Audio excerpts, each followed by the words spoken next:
If your Squarespace site is showing a 504 error, don't worry just yet. In this video, I'll show you how to fix a Squarespace 504 error step by step, and more importantly, how to figure out whether the issue is actually on Squarespace's side or in your own browser. This is one of those problems that can look scary, but in many cases the fix is surprisingly simple. If this tutorial helps you out, make sure to hit the like button and subscribe for more quick website troubleshooting guides. Let's jump right in. The first thing you want to do is visit the official Squarespace Status Page. This is the fastest way to check whether the platform itself is having problems. Once the page loads, look for the site loading and site editing metrics. These two areas tell you whether Squarespace is experiencing issues with the parts of the platform that affect your website's performance and editing tools. If you see a partial outage or a major outage listed there, that means the 504 error is likely platform-wide.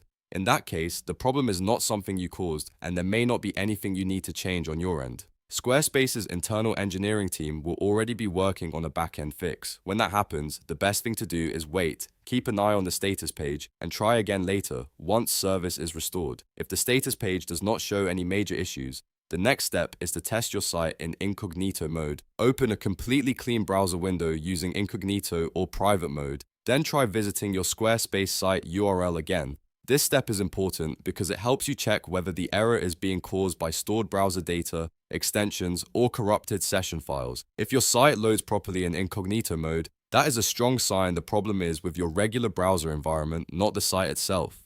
In that case, the next thing you should do is clear your browsing cache and the cookies. Over time, browsers can store outdated or corrupted files that interfere with loading your website correctly, and that can trigger a gateway timeout or lag-related error like 504. To clear the cache, go into your browser settings, find the privacy or browsing data section, and remove the cached files and the cookies. After that, restart your browser and try loading your Squarespace site again in the normal window.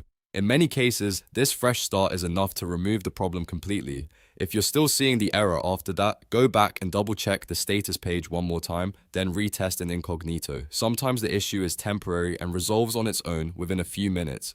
The key is to separate a platform outage from a local browser issue, because that saves you a lot of time and frustration. So to recap, first check the Squarespace status page, then review the site loading and site editing metrics, then test your site in Incognito Mode, and finally clear your browser cache and cookies if the private window works. That's the safest and most effective way to troubleshoot a Squarespace 504 error. If this video helped, please give it a like and subscribe so you don't miss more easy tech fixes just like this one. Thanks for watching, and I'll see you in the next tutorial.